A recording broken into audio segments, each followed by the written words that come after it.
दोस्तों, कलेक्टर साहब अपनी सरकारी गाड़ी से कहीं जा रहे थे।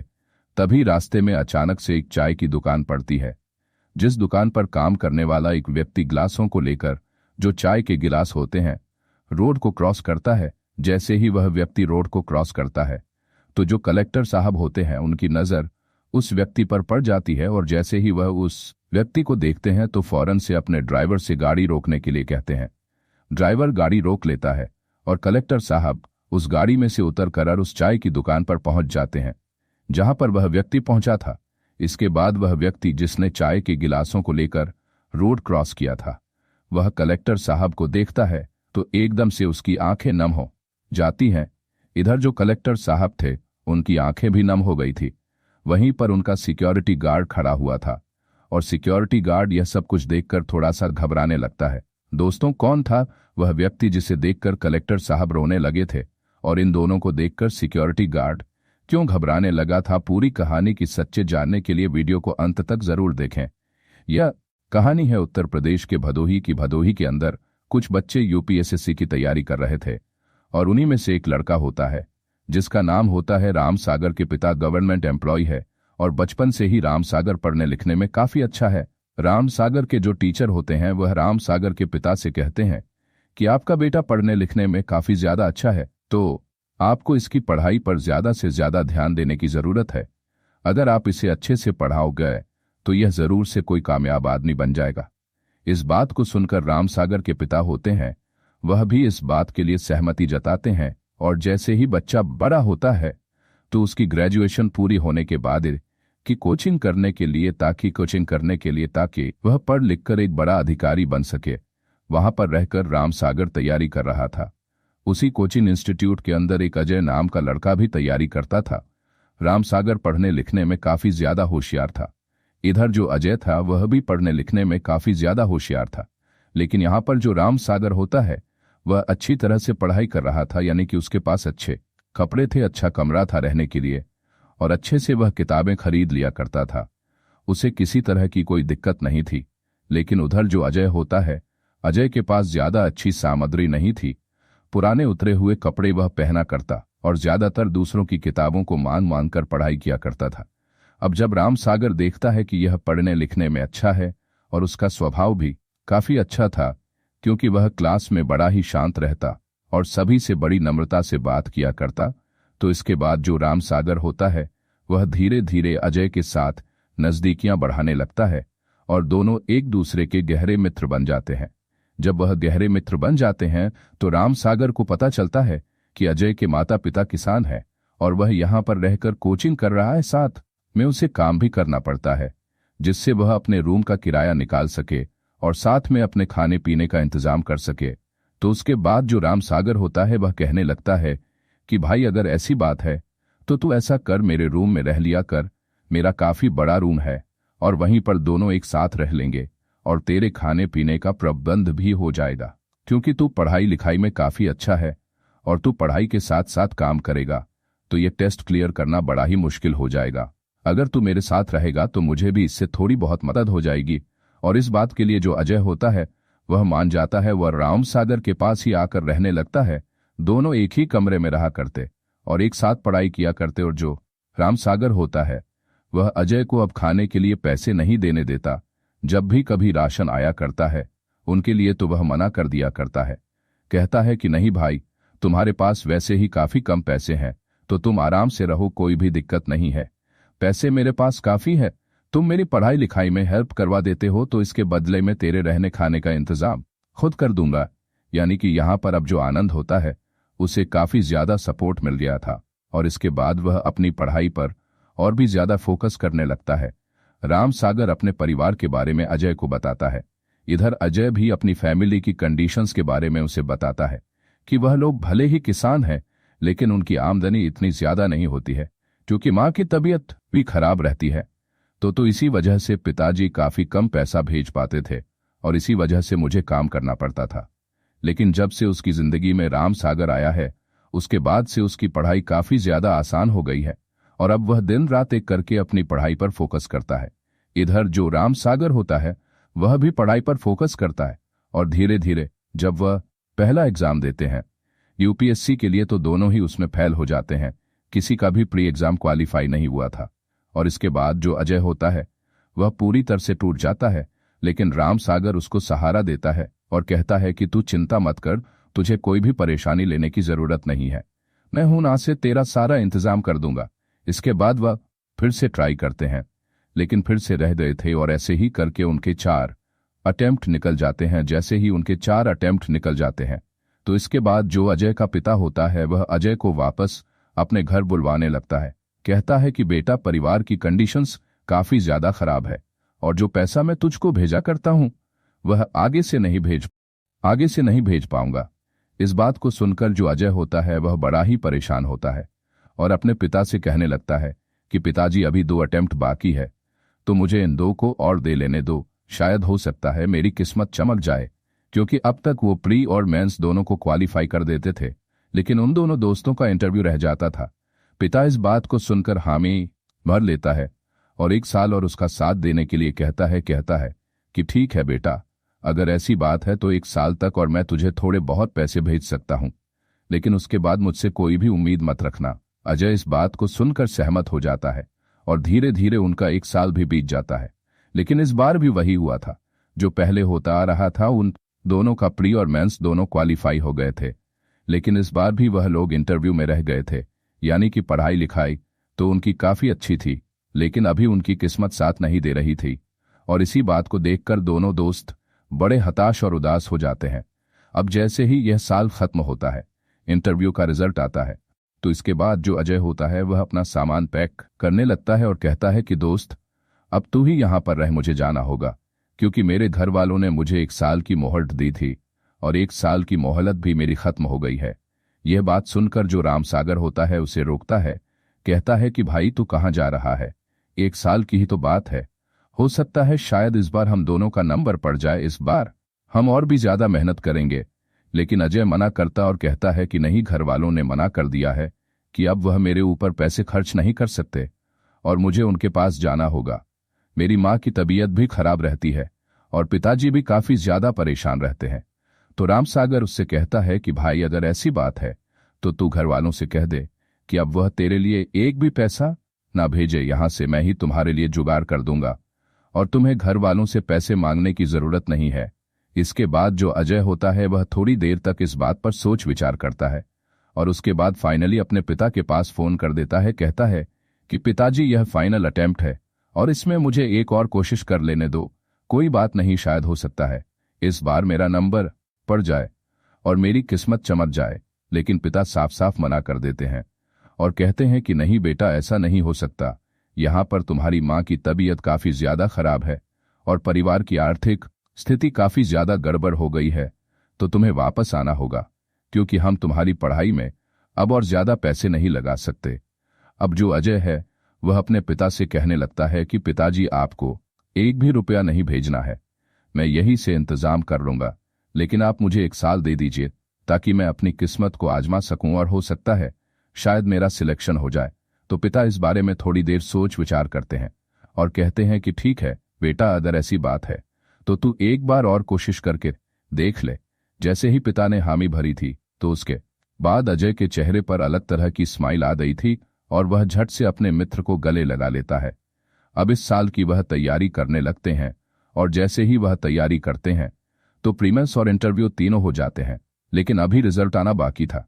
दोनों दोस्त बड़ी उम्मीदों के साथ रिजल्ट की राह देख रहे थे और जैसे ही रिजल्ट आता है तो उसी दौरान जो रामसागर होता है उसका पूरी तरह से हौसला टूट जाता है, क्योंकि उसका इस बार भी रह गया था और ये उसका का लास्ट अटेम्प्ट था। लेकिन जैसे ही वह अजय के रिजल्ट को देखता है तो उसका दुख थोड़ा सा कम होता है, क्योंकि उसका वह मित्र, जिस मित्र के लिए वह काफी ज्यादा पैसे खर्च किया करता था, उसका क्लियर हो गया था और वह कलेक्टर बन गया था। अजय भी इस बात से खुश होता है, लेकिन वह अपने दोस्त के उदास चेहरे को देखकर अपनी खुशी को सेलिब्रेट नहीं कर पाता है। तो इसके बाद जो राम सागर होता है उससे कहता है कि भाई, कोई बात नहीं, तेरा हो गया है तो ये बड़ी अच्छी बात है, कम से कम तू तो बड़ा अधिकारी बन जाएगा। इसके बाद अजय राम सागर का हौसला बढ़ाता है और कहता है कि भाई, किस्मत के सामने कोई नहीं जीत सकता, लेकिन तू चिंता मत कर, तुझे यह वाली सरकारी नौकरी नहीं मिली तो सरकारी नौकरी तो तुझे मिल ही जाएगी, तू और किसी टेस्ट की तैयारी कर, क्योंकि और भी कई सरकारी नौकरियां हैं जिनसे जिंदगी आराम से व्यतीत हो जाती है। तो तू उनकी तैयारी कर और मेरे हिसाब से आराम से तेरा उसमें सिलेक्शन हो जाएगा। इसके बाद रामसागर भी अपने दोस्त की बातों को समझता है और कहता है कि हाँ भाई, तू सही कह रहा है और मुझे यही करना चाहिए।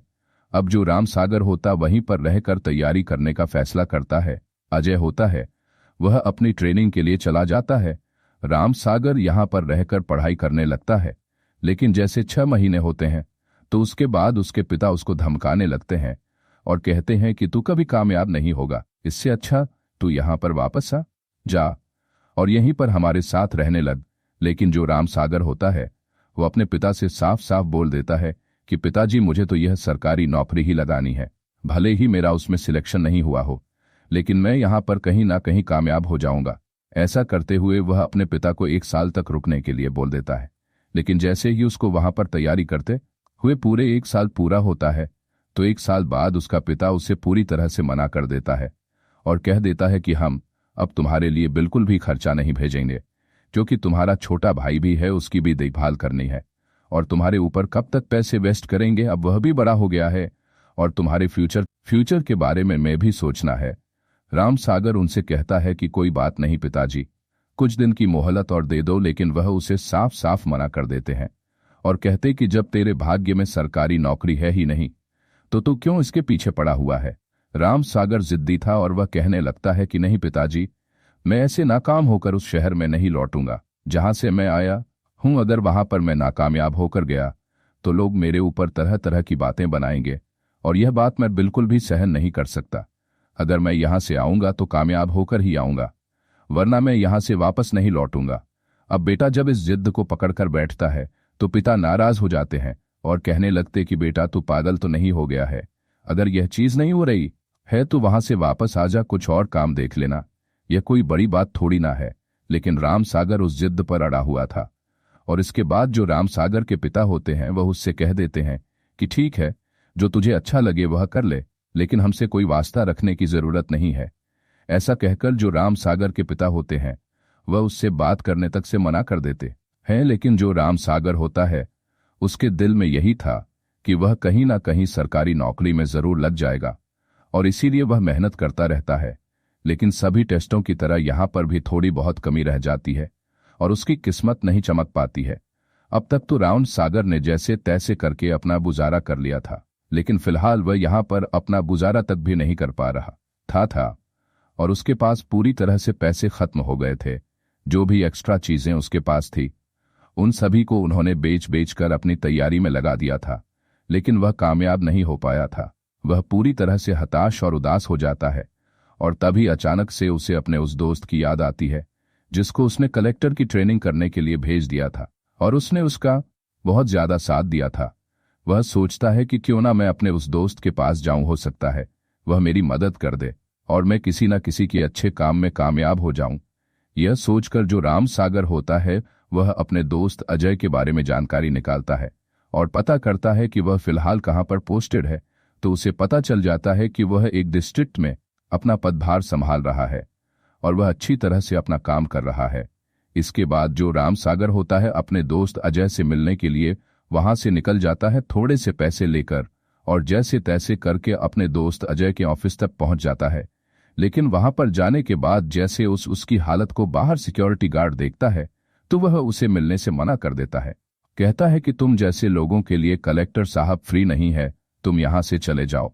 अब इसके बाद जो रामसागर होता है सिक्योरिटी गार्ड की बात को सुनकर उससे कहने लगता है कि देखो, जो कलेक्टर साहब है वह मेरे दोस्त थे, मैं और वह दोनों एक साथ ही पढ़े थे। लेकिन सिक्योरिटी गार्ड को इन बातों पर विश्वास नहीं होता है और वह उसे धक्का देकर वहां से भगा देता है। अब जो रामसागर होता है वह ऑफिस के बाहर ही बैठ जाता है और सोचने लगता है कि जब भी कलेक्टर साहब बाहर निकलेंगे तो एकदम से मैं उन्हें दिख जाऊंगा और उसके बाद वह मुझसे मिलने के लिए आ जाएंगे। रामसागर बाहर बैठा हुआ था और बाहर बैठकर अपने दोस्त के बारे में सोच रहा था कि किस तरह से वह दोनों एक दूसरे के साथ रहा करते थे। लेकिन आज यहां पर अजय से उसे मिलने तक भी नहीं दिया जा रहा। इंतजार करते करते शाम हो जाती है और शाम के वक्त जैसे ही अजय वहां से अपनी गाड़ी में निकलता है तो उसके बाद रामसागर उसकी गाड़ी की तरफ बता है, लेकिन अजय ना तो उसे देख पाता है और ना ही अपनी गाड़ी रोकता है। अजय सीधा वहां से निकल जाता है और इस बात को देखकर राम सागर को लगने लगता है कि अजय अब कामयाब हो गया है। वह मुझसे मिलना ही नहीं चाहता।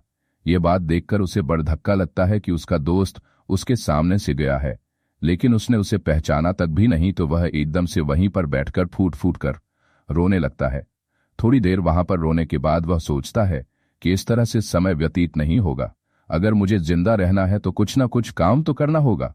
और ऐसे ही घूमते घूमते वह एक चाय की दुकान पर पहुंच जाता है, जो कलेक्टर साहब के ऑफिस से महज 300 मीटर दूर थी। वहां पर जाने के बाद वह चाय वाले से कहने लगता है कि साहब, अगर आपके यहाँ पर कोई काम हो तो मुझे काम दे दीजिए, क्योंकि फिलहाल राम सागर के पास एक भी रुपया नहीं था और उसके माता पिता भी उससे बात तक करने के लिए तैयार नहीं थे। तो वह सोचता कि क्यों ना चाय की दुकान पर काम करूं और यहां से कुछ पैसे कमाकर करके फिर मैं वापस चला जाऊंगा और फिर देखूंगा मुझे आगे क्या करना है। तो इसके बाद चाय वाला उससे पहले तो मना करता है, लेकिन जब वह बताता है कि उसके पास एक भी पैसा नहीं है और उसे वापस जाने के लिए पैसे चाहिए होंगे और इसी वजह से वह काम मान रहा है, तो उसके बाद चाय वाला उसकी मदद करने के लिए तैयार हो जाता है और कहता है कि कोई बात नहीं बेटा, अगर ऐसी बात है तो यहाँ पर तुम काम कर लो, और अगर तुम्हारा यहाँ पर कोई सहारा नहीं है तो रात के समय चाय की दुकान में ही हो जाना। चाय वाले अंकल ने उसे पूरा सहारा दिया था और इसके बाद जो राम सागर होता है चाय की दुकान पर काम करता है और रात के समय वहीं पर सो जाता है। लगभग 2-3 दिन लगातार उस दुकान पर काम करता है और पैसे कमा रहा था। वापस जाने के लिए अब जैसे ही एक दिन उस चाय की दुकान से चाय देने के लिए जाता है और जब वहां से वापस लौट रहा था तो उसी दौरान कलेक्टर साहब की गाड़ी वहां से गुजर रही थी और कलेक्टर साहब जो अजय होते हैं उनकी नजर रामवीर व्यक्ति पर पड़ जाती है, जो वहां से चाय लेकर जा रहा था। पहली नजर में उसे देखने के बाद पहले तो अजय को विश्वास नहीं होता, लेकिन फिर भी वह उसे कन्फर्म करना चाहते हैं कि यह सच में ही राम सागर है या मेरा वहम है। इसके बाद वह ड्राइवर से गाड़ी रोकने के लिए कहते हैं और अपनी खिड़की खोलकर गाड़ी से उतरने लगते हैं। अब जब सिक्योरिटी गार्ड ये देखता है कि कलेक्टर सब उतर रहे हैं तो वह भी उनके साथ साथ उतरता है और उनकी सुरक्षा के लिए उनके साथ साथ चलने लगता है। कलेक्टर साहब सीधे उस चाय की दुकान पर पहुंच जाते हैं जहां पर राम सागर काम किया करता था और जैसे ही वह राम सागर के सामने खड़े होते हैं तो एकदम से राम सागर की आंखें नम हो जाती हैं और जैसे ही कलेक्टर साहब राम सागर की आंखों में आंसू देखते हैं तो वे समझ जाते हैं कि यह और कोई नहीं, उसका दोस्त राम सागर ही है और इसके बाद उनकी आंखें भी छलकने लगती हैं। अब वह सिक्योरिटी गार्ड जिसने उस दिन राम सागर को वहां से भगा दिया था और उसे मिलने नहीं दिया था, वह यह सब कुछ देखकर हैरान हो जाता है, क्योंकि इस व्यक्ति को देखकर कलेक्टर साहब की आंखों में आंसू आ गए थे। तो हो ना हो यह सच में ही उनका दोस्त था जो उनके साथ पढ़ता था और कलेक्टर साहब भी उसे अच्छी तरह से जाना पहचाना करते हैं, लेकिन वहीं पर उसने उससे मिलने से मना कर दिया था, तो उसके पसीने छूटने लगते हैं।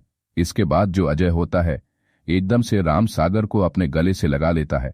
वहां पर चारों तरफ जितने भी लोग थे वह यह सब कुछ देखकर हैरान थे कि कलेक्टर साहब को ऐसा क्या हो गया जो चाय बनाने वाले को अपने गले से लगा लिया है। आखिर क्या कहानी है। इसके बाद अजय राम सागर से कहने लगता है कि भाई तू यहाँ पर कैसे और तेरी ऐसी हालत कैसी हो गई। अगर ऐसी बात थी तो तू मुझसे मिलने के लिए आ सकता था, लेकिन तूने मुझसे मिलना उचित क्यों नहीं समझा। तो वह कहता है कि गया था मैं तुम्हारे ऑफिस पर, लेकिन तुम्हारे सिक्योरिटी गार्ड ने मुझे बाहर से धक्का देकर निकाल दिया था और मैं तुम्हारे ऑफिस के बाहर भी इंतजार कर रहा था कि जब मेरा दोस्त बाहर निकलेगा तो मुझे पहचान लेगा, लेकिन तुम्हारी गाड़ी मेरे सामने से चली गई और मैं तुम्हारी गाड़ी के पीछे पीछे भी गया था, लेकिन तुमने इस बात पर कोई भी गौर नहीं दिया। तो इसके बाद जो अजय होता है पहले तो अपने सिक्योरिटी गार्ड की तरफ देखता है, तो सिक्योरिटी गार्ड एकदम से उनसे माफी मांगने लगता है। कहता है कि साहब मुझे नहीं पता था, इनकी हालत देखकर लग नहीं रहा था कि यह आपके दोस्त हैं। तो कलेक्टर साहब उसे बहुत धमकाते हैं, लेकिन वहीं पर जो राम सागर होता है वह उन्हें रोक लेता है। कहता है कि भाई कोई बात नहीं, इससे गलती हो गई, इसको माफ कर दो। राम सागर के कहने के बाद कलेक्टर साहब शांत होते हैं और राम सागर से कहते हैं कि भाई आगे की बातें घर चलकर करेंगे और तू अभी मेरे साथ चलेगा। इसके बाद जो राम सागर होता है कलेक्टर साहब के साथ जाने लगता है और चाय वाला उन्हें जाता हुआ देखता है। वह सोचता है कि मैं तो इसकी बातों को वैसे ही समझ रहा था, क्योंकि अब तक राम सागर ने कई बार उसे बताया था कि यहाँ के जो कलेक्टर है वह और मैं एक साथ पढ़े थे और हम दोनों गहरे मित्र हैं।